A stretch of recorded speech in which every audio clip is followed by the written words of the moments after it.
Bom dia, meus queridos amigos, que a graça e a paz do Senhor Jesus seja com cada um de vocês. Tudo bem com vocês? Espero que sim.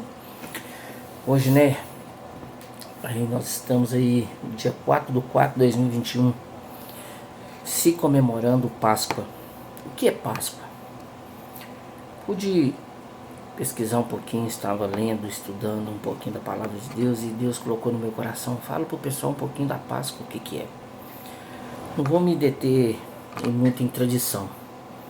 Páscoa geralmente está atrelado aos nossos tempos, a gente sempre vê, né? Páscoa está atrelada a ovo de chocolate e ao catolicismo, evangélicos também, mas de uma forma assim um pouco diferente do que a palavra do Senhor nos mostra.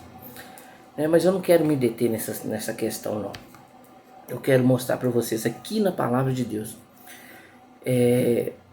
o verdadeiro sentido de Páscoa, o que que era, mais ou menos, por onde começou, como que o Senhor nosso Deus, ele nos dá essa menção de Páscoa, né? Então, em Êxodo, capítulo 12, no versículo 16 em diante, o Senhor nosso Deus, ele nos fala, nos dá menção de como seria a Páscoa, né? No versículo 21 do mesmo capítulo, do 12, ele deu a ordem a Moisés, Moisés convoca os anciões, as autoridades de Israel e fala com eles como que teria que ser feito. Pegaram um cordeiro, um cabrito e, de acordo com a família, matar ele para celebrar o Pessar ou Páscoa. Uma outra coisa que, na hora que eu estava lendo a minha Bíblia, não sei se na de vocês está escrito também, está assim. Moisés convocou, pois, todos os anciões e autoridades de Israel, orientou-os e de escolhei um cordeiro e ou um cabrito do rebanho, segundo a vossa família, e imolai, ou matar, ou sacrificar, para celebrar o Pessar, ou Páscoa. Essa palavra Pessar, eu fui pesquisar ela, significa passar por cima. Mas passar por cima de quê? Como assim passar por cima? E fiquei curioso e fui ver mais o significado dessa palavra, é passar por cima. E fui continuando a ler. No 24, no versículo 24, a palavra de Deus fala: observai estas instruções como um decreto para vós e vossos filhos para sempre.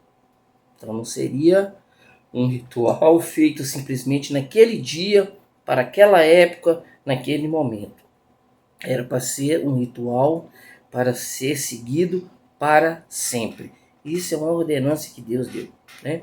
Quando tiverdes entrado na terra que Yahvé vos dará, como ele prometeu, celebrai este rito.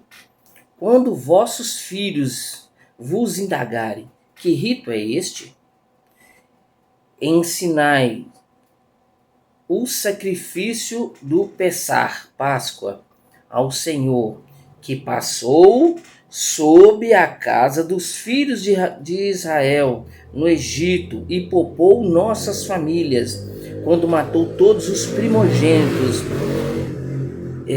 dos egípcios. Então o povo prostrou-se em adoração a Deus e a Yahvé.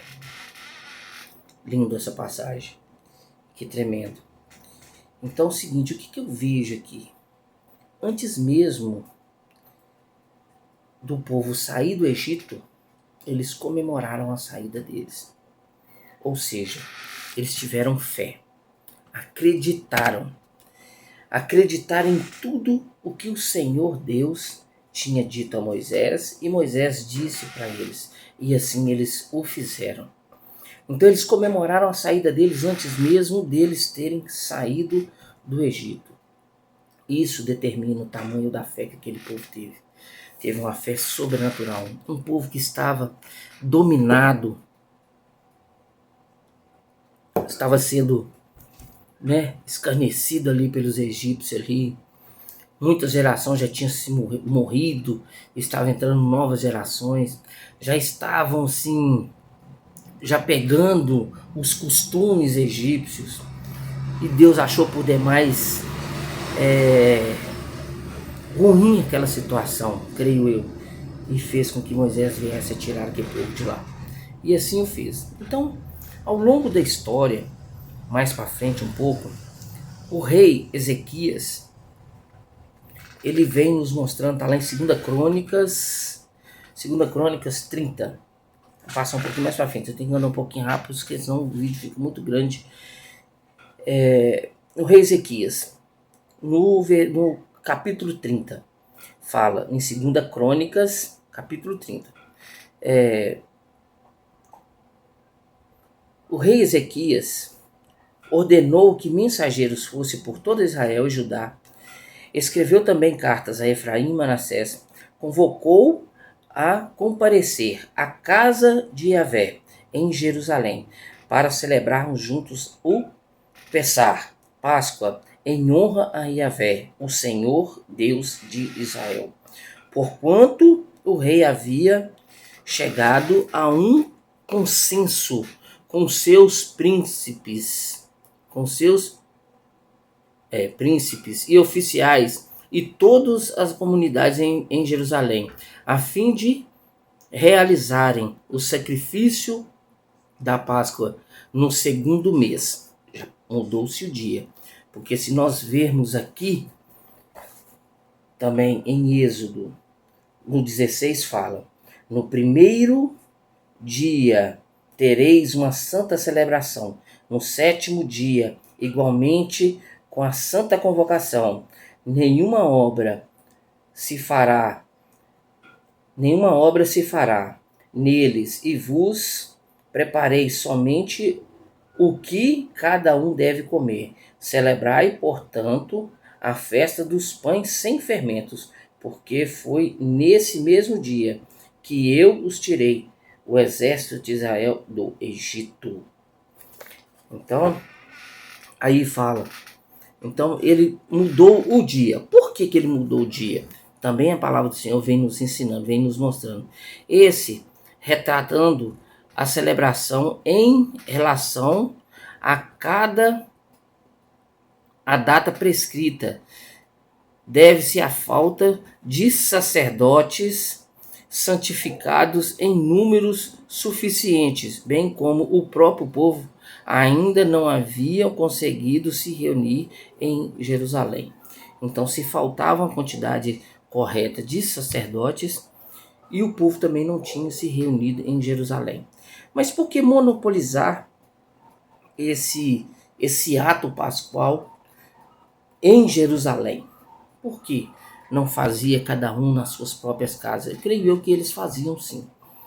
Mas Ezequias, isso eu estou falando a meu ver, creio eu que ele ficou temeroso com essa situação da Páscoa. Porque as tribos já tinham se desmembrado. Cada um tinha ido para um lado.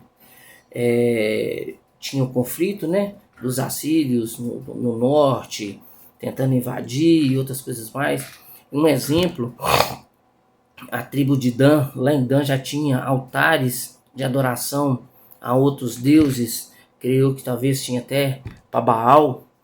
E Ezequias ficou com medo deles fazer o ritual pascual, oferecendo um sacrifício, e isso eu estou falando eu, tá? Pelo que a palavra nos indica aqui, nos mostrando por que ele quis fazer esse ajuntamento. E fizesse esse sacrifício a um deus pagão e desse ao povo. Seria um fiasco, uma catástrofe.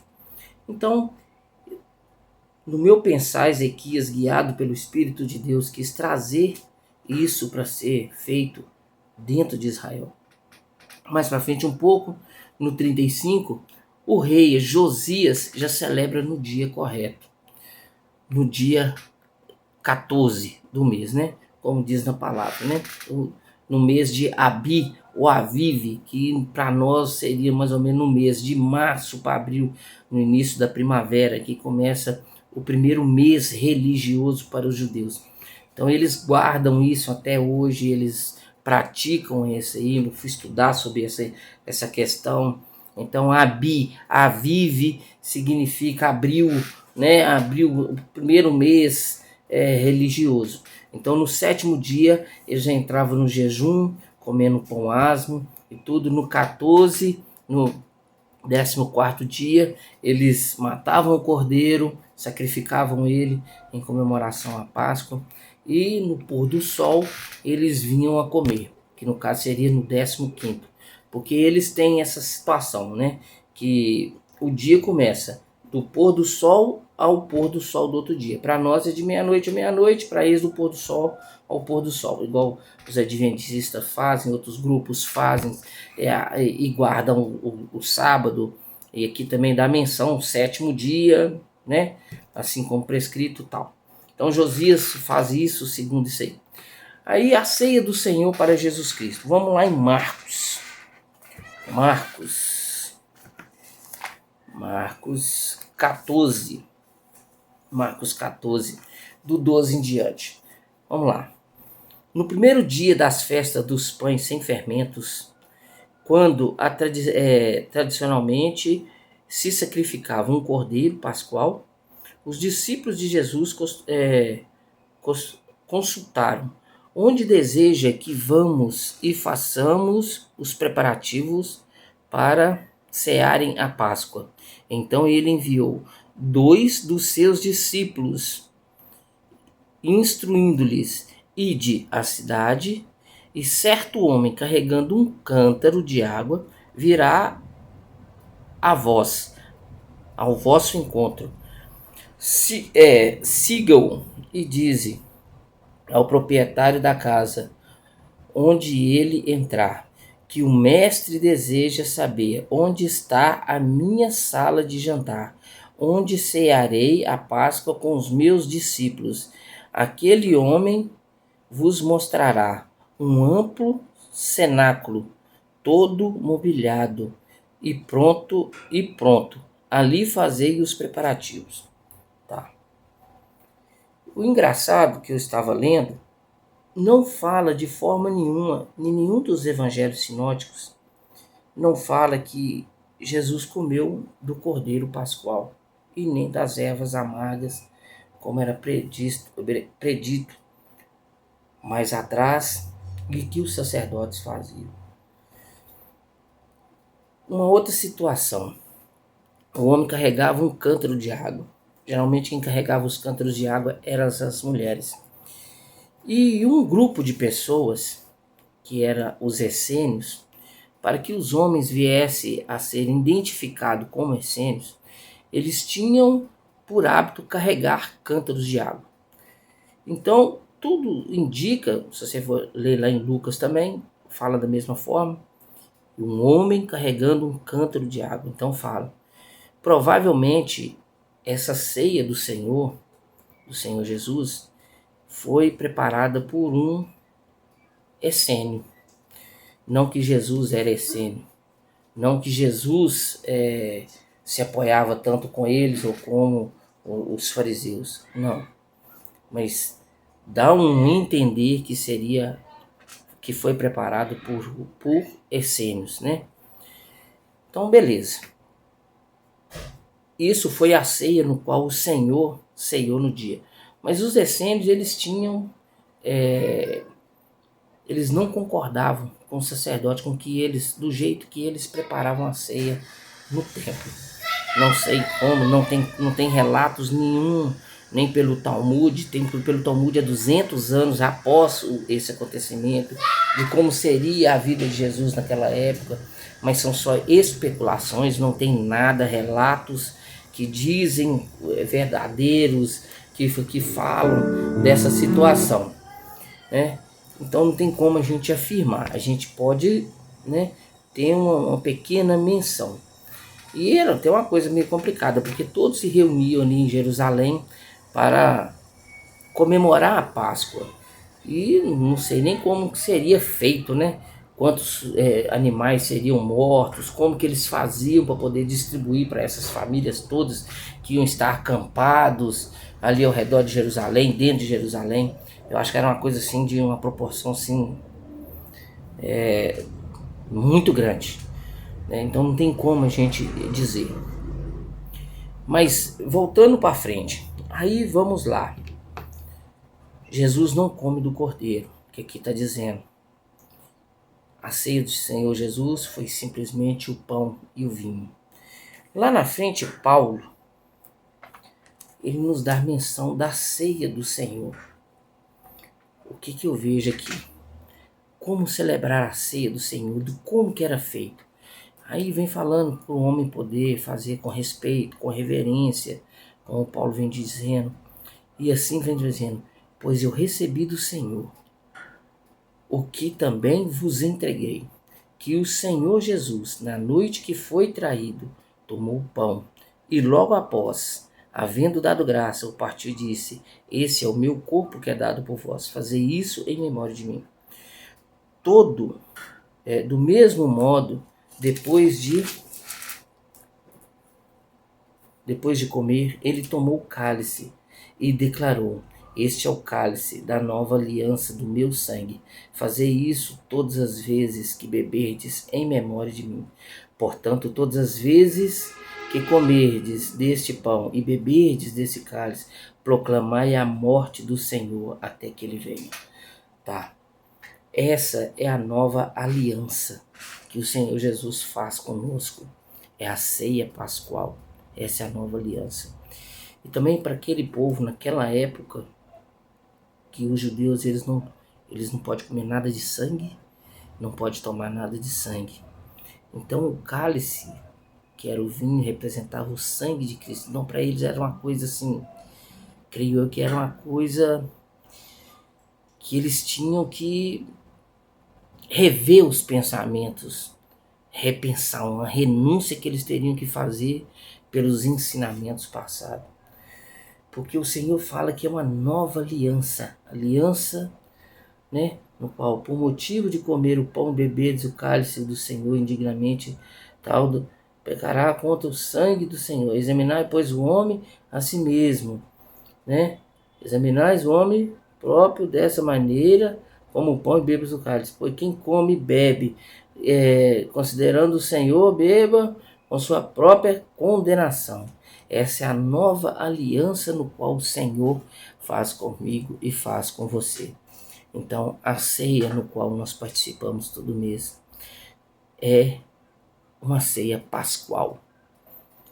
Todo mês nós temos que fazer uma renúncia, assim como esses judeus que reconheceram o Senhor, deixaram o tradicionalismo para trás, reconhecendo a Cristo. Foi a expiação mais linda que a terra já pôde ver. Foi essa Páscoa que o Senhor nos deu.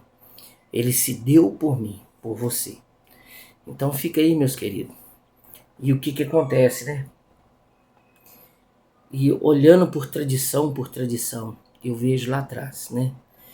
Que um povo que estava sendo escravizado, um povo que já estava sendo doutrinado até os costumes da época deles, os egípcios, né? Escravizando eles. Eles tinham costumes de escrever nos umbrais da porta, fazendo tipo como se fosse uma magia contra os deuses dele, para não acontecer nada de errado contra as famílias. Eu creio que os israelitas faziam também da mesma forma. E assim Deus também permitiu que eles fizessem uma mezuzá para escrever. Até hoje eles escrevem nos umbrais das portas deles. Então naquela época Deus foi e falou com eles para passar o sangue nos umbrais das portas, cobrindo tudo aquilo que eles tinham aprendido de errado. Hoje nós vemos que a Páscoa, o significado dela, eu vejo que é renúncia. Renunciar tudo que eu aprendi de errado para poder aprender o que é novo. A nova aliança, a aliança do conserto, a aliança da justificação que o Senhor Jesus Cristo fez por mim e por você na cruz do Calvário. Esse é o sentido da Páscoa no meu coração, renúncia. Eu não sei o que você precisa de renunciar hoje na sua vida. Eu não sei o que possa estar te atrapalhando para que você venha renunciar o que te impede de chegar a ser um servo fiel do Senhor nosso Deus. Espero que você possa ter aprendido um pouquinho, tive que fazer uma forma bem resumida do sentido da Páscoa. Páscoa, renúncia, renúncia de vida para mim e para você. Um forte abraço. Que o Senhor Jesus abençoe a cada um de vocês e que você e sua família possa ter uma Páscoa abençoada na presença do Senhor. Até mais. Fica com Deus.